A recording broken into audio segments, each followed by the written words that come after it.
Hello guys, good morning. Upod ko ngayon natin mga batakgang. Hi Anay, hi. Hi! Tara guys, samahan niyo ako at panoorin natin kung gaano kasipag ang mga bata dito sa probinsya. Guys, ito yung mga bata na sinabi ko sa first vlog natin. O the pangalawang vlog. Yan pala yung mga bata. So panoorin natin kung paano sila magtrabaho sa ganong edad nila. So ang gagawin pala nila ngayon guys is maglalan master. Para sa mga hindi nakakaalam, ito ang makinang ginagamit sa pag-aararo ng palayan para mas mapabilis o mapadali ang paghahanda ng lupa bago magtanim. Siya nga pala si Pixot guys at ito naman si Jerome at yung kapatid naman niya ay si Riniel. At sinmulan na nga ni Father guys ang pag-aararo. Maya-maya si Riniel naman ang papalit. Sa totoo lang, hindi ko nga alam kung kakayanin ba niya itong malaking makina na to. Pero tignan din natin guys kung paano niya ito mapapatakbo. Guys, panoorin niyo ako kung paano mag-landmaster. Tara! So panoorin natin si Riniel guys. Tignan natin kung kakayanin ba niya kontrolin itong landmaster na to.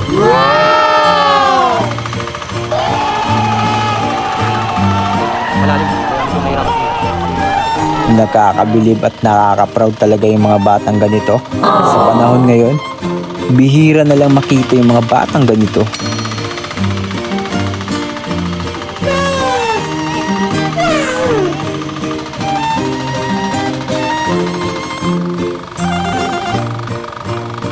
At tamang chill-chill lang si Jerome dito guys.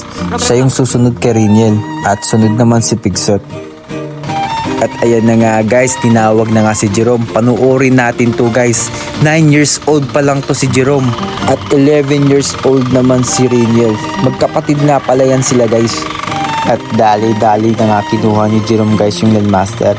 Kahit mas malaki pa sa kanya yung landmaster, hindi siya nagpatalo. Kita nyo naman, halos lamunin na siya ng putikan pero tuloy pa rin ang laban.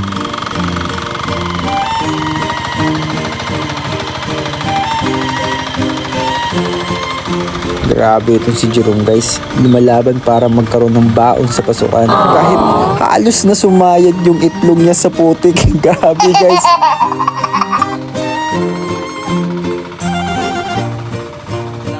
Panoorin naman natin si Pixot guys. Siya yung leader nila. At 13 years old pala yan si Pixot. Napagaling din yan. Sobra. Guys, watch me! At balik na nga tayo dito kay Jerome guys. Sobrang nakakamangha talaga yung mga batang ito. Sa panahon ngayon, bihira na lang makakita ng mga batang kagaya niya. Imbis na online games or Mobile Legends ang pinagkakaabalahan, si Jerome naman ay nasa palayan at ang landmaster ang kanyang laruan. At dito na nga guys si Pixot, ang leader ng grupo na magpapakitang gilas. Tignan natin kung gaano siya kagaling humawak ng landmaster. At ayan na nga guys, nagsimula na siyang mag-araro. Mukhang hindi nagpapahuli ang leader ng batakgang. Gusto talagang magpakitang gilas.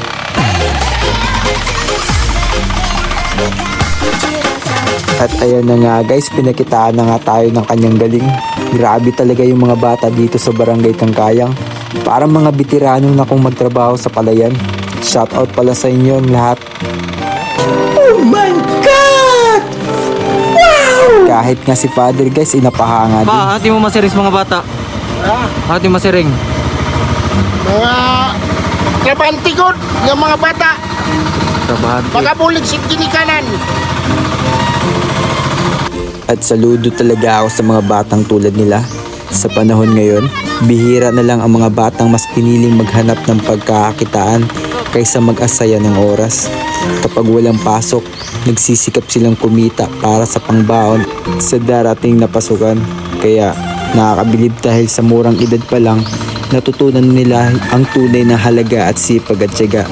Sana ay maging inspirasyon sila ng marami pang kabataan. Ate masiring kay Pixot. Ate mo masiring kay Pixot. Pixot! Wako! Sige! Wako! Gang boss!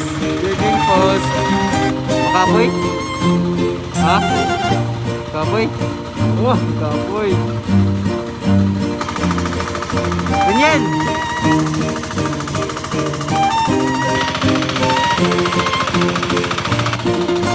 At nagkakainitan na nga pala sila dito guys. Kasi nga nag-aagawan sila sa paghawak ng Grandmaster. Itong si Pigsut naman, ayaw pang ipasa kay Rainiel. Mukhang sarap na sa pagmamaniyaw eh. Galit na siya guys.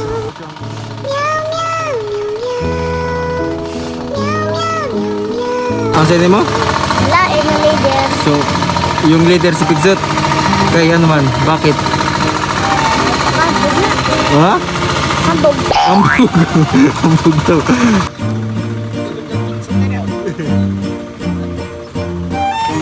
At ayan na nga guys, si Rainiel na nga ang nakahawak. Kaya naman pala gustong mawa kasi gusto mong pakita ang gilas. Ano? Idol lang. Idol ka? Siyempre, ikaw at leader. Kapoy ka? Maraming kapoy ka? Hindi, ano ka nanganit ng... Dire! Yaw, ikus... Chill lang! Adyo na naman siya. So guys, natapos na nga nila yung trabaho. Napakabilis guys. Ganyan yung mga bata dito sa Barangay Kangkayang. Sulit. At ayan na nga guys, tapos na nga kanilang bakbakan sa pag-aararo. Ngayon naman, oras na para kumain at maibalik ang nawalang lakas nila.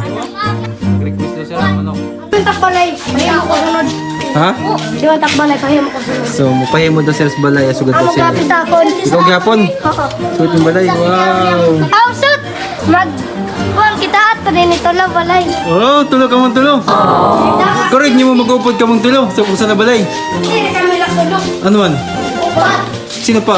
Pius. Ah, si Pius. Oo, ngayon kay Wari si Pius. Paris Pius. Mga uyak panira. What? At napag-usapan nga nila kanina ng gusto nila ng ganung bahay. At ang pinakamaganda pa dun ay magkasama pa rin silang apat. Yung isa pala ay si Pius. Kaya mga bata, patuloy lang kayong mangarap ng marami. At maraming salamat sa panonood guys. Hanggang sa susunod natin na video.